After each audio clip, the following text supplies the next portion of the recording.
What's up, everybody? How you guys doing today? Sorry for the late upload again. Just had to study, do all that nonsense. So today we're gonna be talking about the perfect bounce back fight for every washed up UFC fighter. So when I mean washed up UFC fighters, I don't mean like fighters that are like irredeemable, but I'm talking about like fighters who are like washed, slightly declined, and like they're still in the rankings. Because like nobody wants to see me make a video about like some unranked I can't think of an example right now, but you guys know what I mean. Like if Tony was still around, you guys wouldn't want me making a video on Tony Ferguson or like Nick Diaz or anything like that. So let's get on to this video. But first off, let me just start off by this. I'm not going to be doing the flyweight division because there's not really any washed up contenders in flyweight right now. And also like the only washed contender I can think of is Tim Elliott, and I'm pretty sure he has a fight scheduled with Kyle Sakura, but he's probably gonna get knocked out by him, so yeah. And also this is probably gonna be a long video, so get your snacks and enjoy this video. We're starting off with bantamweight Henry Cejudo. So with Henry Cejudo, he still looks good in his fights. Like, I know, like, he did lose every round to Song Yadong, let's be fair. And he is on a bit of a skid. But it's to good fighters, but he is washed up. Let's admit it, he is washed up. Like, he went, 0-3 for takedowns against Song Yadong. I think, like a prime Cejudo, I would lean towards him to win that fight. Obviously, he got mogged by Merab Dvalishvili. And, yeah, he lost a close fight to Aljo, but those are pretty much his last 3 losses. I'll be real, I think Song did better than Aljo, but he also fought a worse Cejudo. So the thing about Cejudo is he looks good in his fights, as in he's making it competitive. He lost every round to Song Yadong, but he made it look competitive. For example, it was close rounds that Song won. Round 2, maybe round 3, I can't remember. But in one of those rounds, you could arguably give it to Cejudo. And yeah, it was just pretty good. And against Aljo, I still see a bunch of 5'2" Henry Cejudo fans saying that oh, he got robbed of that fight. Cejudo clearly won. I don't think he won, but you can say he won if you're if you're delusional. You can say he won. And he did really good in that first round against Merab. I think that round 1 he did against Merab, I think that's the best anybody has ever done against Merab in the first round. And that was a fight before he fought for the title against Sean O'Malley. Look, you can say Umar did better than Henry Cejudo, but the fact of the matter is that Henry Cejudo came way closer to finishing Merab in that first round than Umar Nurmagomedov did. And for Henry Cejudo's bounce back fight, we're doing Davidson Figueiredo. Look, the two unks of the division, they're both in the top 10, I'm pretty sure. Figgy had that good fight with Petr Yan, got absolutely destroyed by Sandhagen. Henry Cejudo is doing good, but is still losing these fights. I say you do these two as maybe not a send-off, but just the loser retires, basically. The loser of this fight. And I don't know who I would pick for this fight. It's that close, because Figgy, I don't know if he was mentally checked out or anything, but after that Petr Yan fight, his next fight against Corey Sandhagen, man, did he look shit. Did he look shit against Sandhagen, bro? What was that, leg lock or some shit? He was just holding on to for dear life, and Sandhagen's just fucking 10-8ing him on the ground. It was actually such a one-sided beatdown, bro. I'll be real. I almost felt bad for Figgy watching that fight. So Figgy's also pretty washed up as well. Maybe I could have used Figgy as an example, but I think these two are interchangeable, and these two should only be fighting each other. I'll be real. If Cejudo wins, he should still retire, I reckon. That'll be a nice way for him to go out, retire, and win. If Figgy wins, maybe he could still like have some good fights in the division. But if Figgy loses, also he should retire. Like if you're the one ending Cejudo's lose streak, that's pretty fucking bad, bro. I'll be real with you. All right, getting on with the featherweight division. Josh Emmett. Far out, bro. This guy looks so angry, bro. What the hell? Bro, what is this render? Alright, let's talk about Josh Emmett. He looked absolutely terrible in his last fight against Lerone Murphy. Bro, I'll be real, that was like an arguable 50-45, 49-46 Murphy. He kinda beat the hell out of Emmett, bro. Emmett had to grapple, like... And I'll be real, Emmett, he was never that good as well. And plus, he's the only washed-up contender I can think of in the featherweight division. Or the only one that I care about in the featherweight division, but... Well, this bounce back fight I'm gonna give for him is like... It's not gonna be like a fight... Like, it's a winnable fight, but like, I'll talk about that fight later, but... Josh Emmett looked terrible in his last fight. Obviously got schooled. I wouldn't say he got schooled, but he lost to Murphy. And before that, he beat Rice Mitchell, who took the fight on short notice because Giga Chikadze tore his nutsack or some shit. I'm actually being serious. Like, he tore his nuts or something like that. I think it was like a groinal tear. I think that's what it's called. So like Chikadze had to pull out T96 and then Mitchell stepped in. We all seen that fight and how it ended. Brutal fucking overhand KO. And yeah, he's also an overhand merchant that I've listed down here. His style doesn't really have any longevity to it. The only thing that has longevity to Josh Emmett is his like crazy knockout power. And we also did see this guy get like 50-42 by Topuria. And also, bro, that's fucking funny, bro. Charles, Volk, Max, they all get slimed out by Ilya. Josh Emmett, the GOAT, makes it to decision, bro. Josh Emmett is a peak definition of lion mentality, bro. But like, yeah, you know, just swinging overhands. He was already on like a losing streak before that Mitchell fight, so... And that Mitchell fight wasn't that crazy of a win as well, I'll be honest with you guys. So Josh Emmett washed up. His bounce back fight should be UCO Pitbull. Now I know there are people that's gonna be mad at this, but hear me out. Just hear me out. Josh Emmett and Pitbull, they're both washed. Let's be real. Pitbull is not in his prime anymore.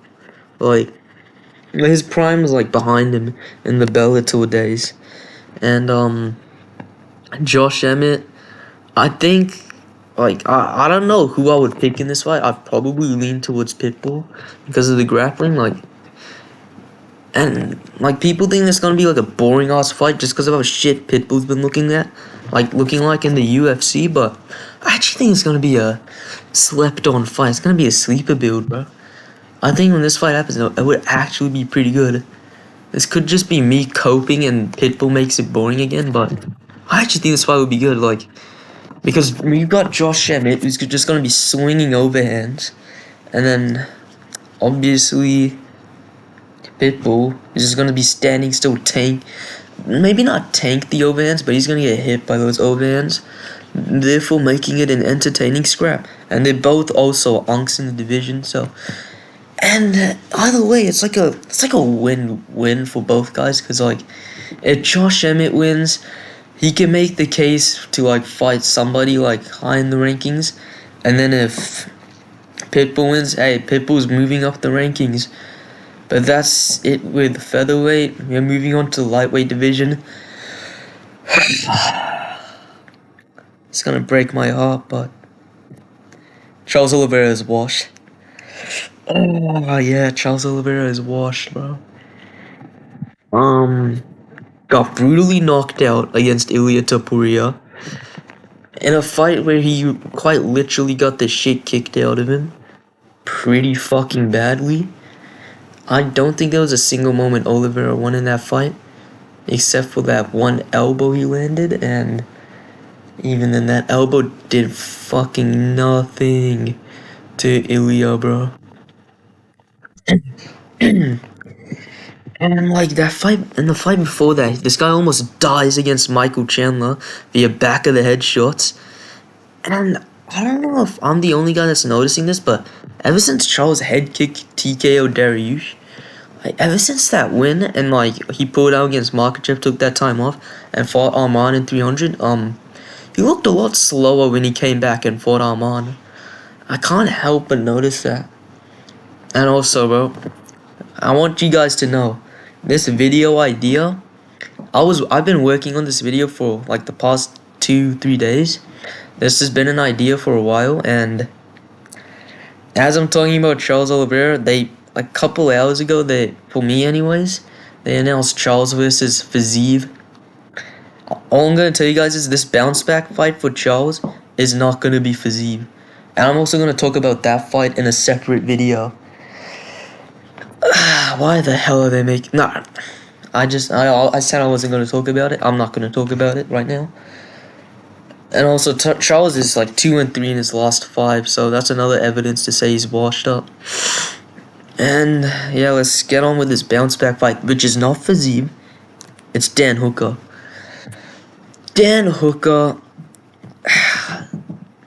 I'm pretty sure we thought this fight was gonna happen last year when Charles said he wanted to come back. I don't know if Dan Hooker teased a comeback or something like that, but if these two had came back, like, we all thought this fight was gonna happen in November after UFC 305, was it? The Adesanya and Dricus card? Yeah, 305. Dan Hooker was on that card, and we all thought that fucking, if Dan Hooker had won that fight, they would have done him versus Charles Oliveira. They didn't. They wasted our time with Charles versus Chandler, so that was out of the bags. And then they did him versus Gaethje, obviously pulled out against Gaethje.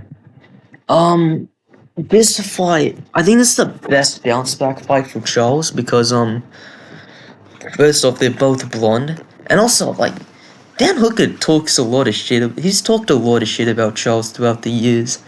I remember, like, that one interview I saw back in 2021 about him calling Oliveira a pussy and all that shit. Like, bro, what's your beef with Charles, man? Like, what you got against him? So this is a matchup we wanted to see. Both guys are blonde. And I also need to say this, Dan Hooker's fucking mid. I don't care that he beat Mateusz Gamrot. I don't care. He is fucking mid. I think Charles Oliveira would destroy Dan Hooker. No secret that he's my favorite fighter. Like, you guys see him at the start of my video, you'll always be seeing Oliveira holding the belt. I'm literally only gonna be giving this guy layups. Every time he loses a fight, I'm gonna be giving him a layup. Bro, I love this man, Charles Oliveira. I think he would smoke fucking Dan Hooker. I think he would flying knee that fucker out cold. Okay, maybe not flying knee, but like, I think he'd chin him in that second round, because this dude got dropped by Gamrot, bro. Let's not forget. Dan Hooker got dropped by Gamrot. And Dan Hooker's also slightly out of his prime a little bit. I wouldn't say that he's washed. I think his chin's like slightly regressed, but that's about it. Like, because that head kick from Jalen Turner he ate, I think that's gonna be the most we'll ever see of Dan Hooker's chin. But yeah, easy win for Charles Oliveira. That's his bounce back fight. Let's move on to the welterweight division. Gilbert Baby Dorino Burns. Yeah, Gilbert Burns. It's hard to say about Gilbert Burns, dude. Gilbert Burns is the best example of you win some and lose some, and then you keep losing. I just made that up now. But this guy is losing a lot ever since that loss to Bilal. What's he, like a 4-5 lose streak? Oh, I didn't put it down there, but he's on a 4-fight losing streak. And each loss, I wouldn't say gets worse every time, but like he didn't go to decision with Brady. That was pretty cool. But like, when he fights like a striker, this guy gets badly fucked up every time. Like, he looked absolutely terrible. He looked unranked in his last fight. Let's say that he looked like he should not have even been fucking ranked against fucking Michael Morales. Dude, he got absolutely starched by Morales. fucking borderline flatline KO'd by fucking JDM. He got fucking smudged up by Brady, and he got 50-45 by Bilal. And every time like this guy gets like the single hit of adversity, he just gets folded immediately. Like I don't think his body's there anymore. Just yeah, YOOOOO Benz is just cooked, bro. He's been on a crazy downfall, so his bounce back fight should be another washed fighter in Kobe Covington, and I think Kobe Covington will win this low-key. But this is literally the only fight YOOOOO Benz can come back to. Otherwise, he's just gonna get knocked out again. What do you want to do? Him versus Jeff Neal? Like the winner of Neal versus Protez? Are you trying to kill Gilbert? Like, come on now. I think we do YOOOOO Benz versus Kobe Covington. Somehow these two have never fought each other. I don't know how they haven't fought each other. Like, I've seen YOOOOO Benz call this dude out like years ago, man. Like, and they both haven't won years. They're both also pretty washed up. I would with Kobe. He had a good performance, but looked terrible against Buckley. I hope you know what that means. Like, I hope you know what I mean when I say that. He had a good performance, but looked terrible against Buckley. Like, he had a more... Actually, what I should be saying is a more respectable performance against Buckley than he did against Leon. But, like, they both look... Like, both Kobe's didn't look that good in those two fights, but... Like, Kobe's been... But like he hasn't been washed up due to damage or anything like that. He's only been washed up due to inactivity. Obviously got smoked by Buckley, and I think this will be a good bounce back fight for Kobe as well. And this is a fight we've wanted for so long. Like Gilbert Burns is like explosive striking versus Kobe Compton's like smothering pressure. Like this will be a really good fight, I reckon. I think this will be the few entertaining Kobe Covington fights we get. I think Gilbert Burns will make this fight a war. And also, I'm just tired and I'm just done of seeing these guys getting fed to the new generation of like welterweights. Like, I don't want to see Kobe Covington have to fight fucking the winner of Protez or Neal. I don't even have to see Kobe Covington fight Morales or anything like that. Like, I'm done seeing Kobe fight guys like Buckley and shit. And I'm also done seeing Gilbert Burns getting fed every new fucking prospect every time. Like I remember the day him versus JDN got announced, bro. I was like, bro, what? Are you kidding me? Like, I'm just tired of seeing these guys get fed to the constant new generations of the fighters. Now let's move on to middleweight. This one is another one I feel really sad about saying, but hey man, it's true. Israel Adesanya is washed. And he's another guy that's one of my favorite fighters. And he's washed. Israel Adesanya is on a 3-fight losing streak. One of them where he gets absolutely dominated. The next one, he gets submitted. And this is the first time he loses 2 in a row in his career. And the first time he gets submitted in his career. Right after he gets fucking knocked out. It's pretty clear to say that Adesanya is not on his peak anymore. Like, after what I've just said, and after what we have just seen. And Adesanya, like, it's like a weird case, because he's another guy that's looking really good in his fights. Like, he was arguably, not even arguably, bro, he was literally beating Dricus du Plessis. I recently saw the fight marathons when they put that fight up. Like, for the Dricus and Chimaev thing, Izzy was literally winning that fight. And then just lost. Because of Dricus doing Dricus things. And against Imava, it was the exact same thing. Izzy was winning that fight until the eye poke, of course. And then Izzy just didn't see that shot coming. Like, had his hands too far away from his chin and then got caught. I don't hate on that KO too much. And obviously he got bitched by Sean Strickland. And what I've started to notice about Izzy is, in that Dricus fight, and that Imava fight, he's like slowed down considerably, like, a bit, like, he slowed down pretty bad. Like, his reaction time against Imava, like, the hand speed of Imava was getting to him. And dude, there was shots Dricus was landing on Izzy, which I know for a fact prime Izzy would have like ducked and evaded. Like Izzy's been like more scrappy in a way than he like used to be. Like he was like kind of having like a grit down with Dricus in that fight. Like I remember Izzy would get rocked, immediately run to the center, and then immediately start trading with Dricus in the pocket. Like, I'm sorry, but that's not Izzy. Izzy would be like countering and shit. He'd be like ducking back, countering with a bunch of hooks, and then rinse and repeat with like some low kicks. And also, I also need to mention, bro, I didn't list it down here. Izzy's low kicking game is gone, and I think I know the reason to that.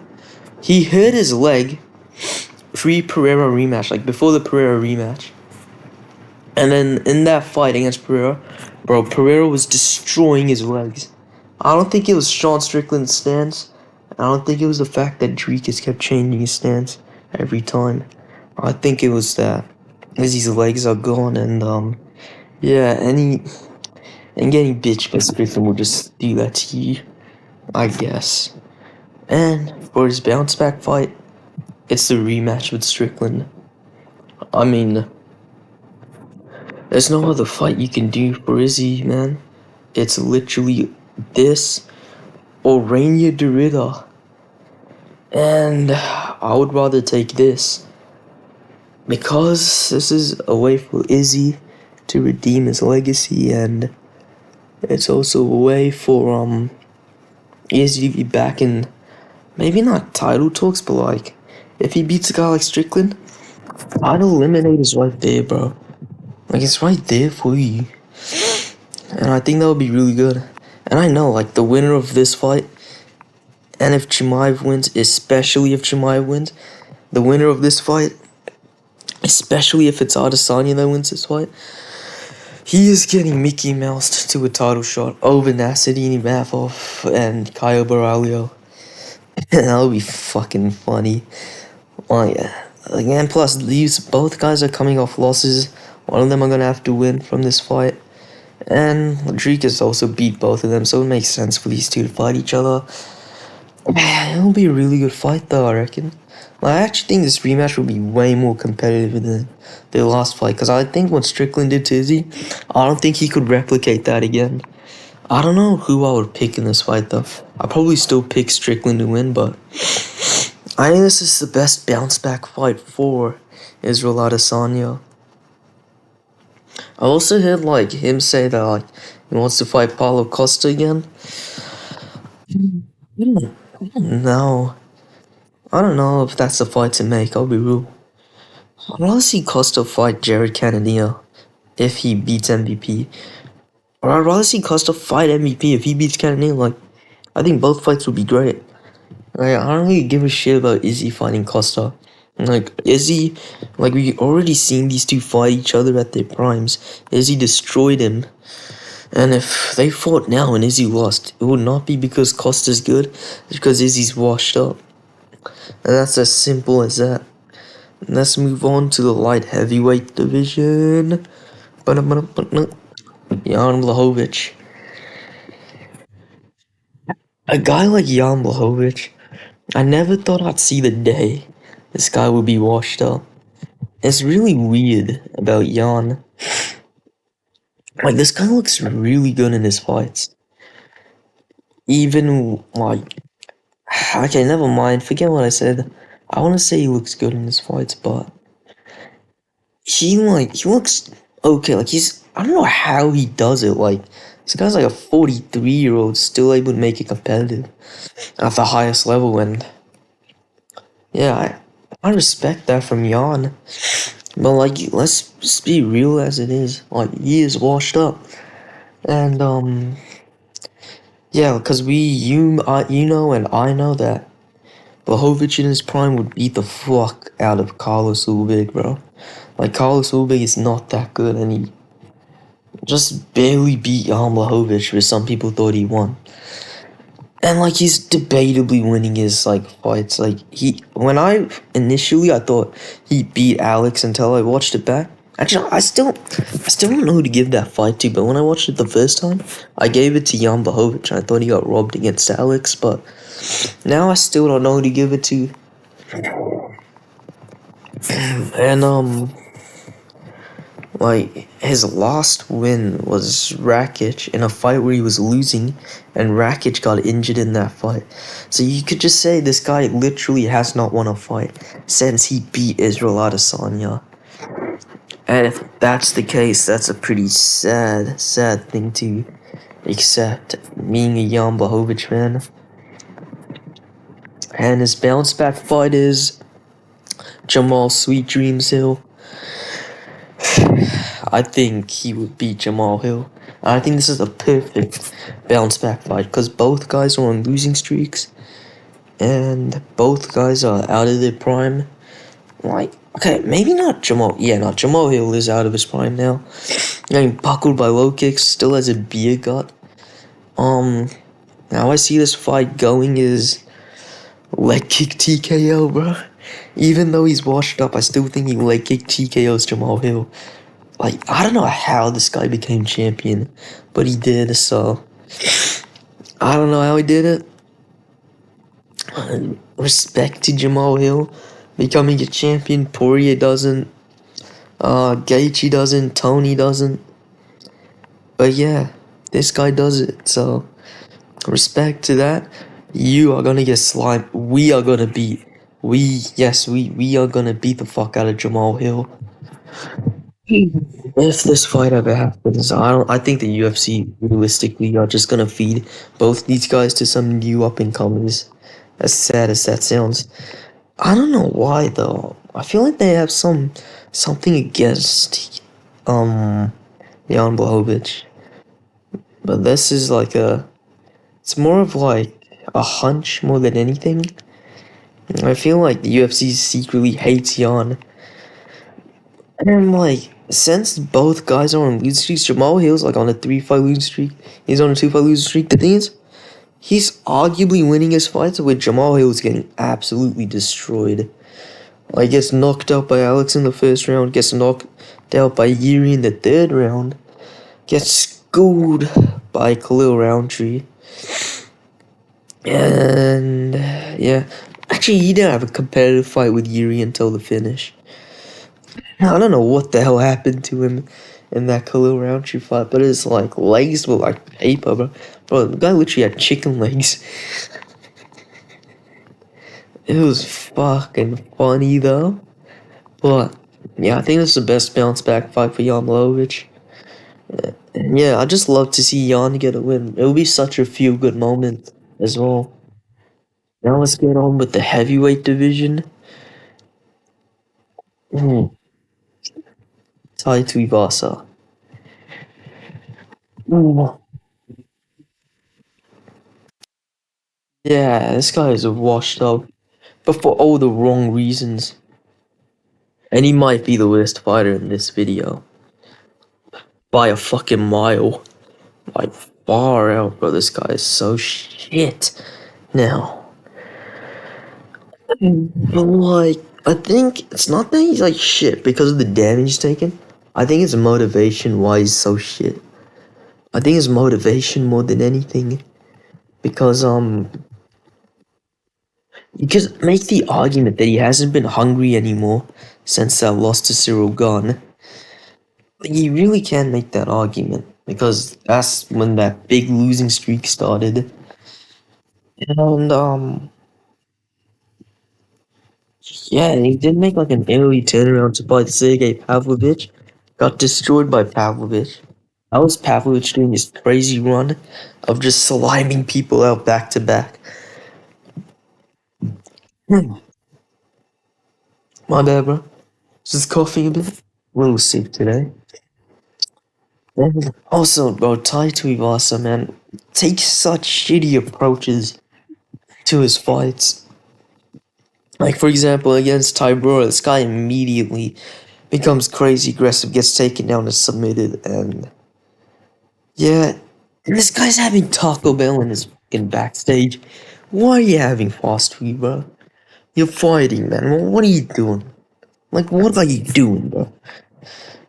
Like it's a no-brainer that this guy's the most washed-up heavyweight on the map right now, since Stipe obviously retired, and his bounce-back fight to make is Shamil Gaziev, bro. This fight would be generational.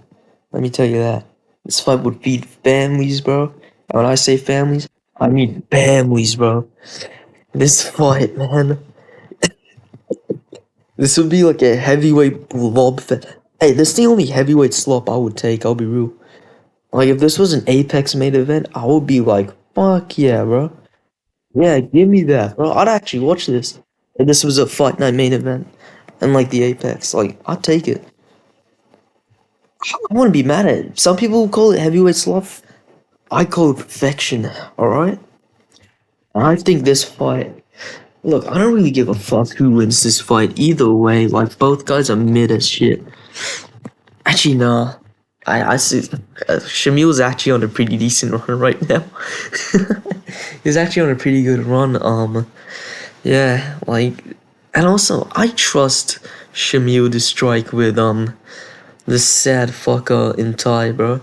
I don't think he's gonna shoot, cause that's too easy for him. Like, I think if he shoots, that's an easy win. I think this guy would genuinely try to strike with Ty, and I think this fight would end up unironically being a striking war, since both guys have, like, maybe not shit cardio. Like, Shamil has shit cardio. I don't really know too much about Tuivasa's cardio because, like, his fights end very quickly. So, like, it's hard to say, but, like, I'm gonna assume since he's a heavyweight blob, he has shitty cardio. And, bro, imagine the jiggliness, bro. Pause. Bro, the jelly fest, bro. Bro, these guys are just gonna be jiggling every time they're throwing strikes.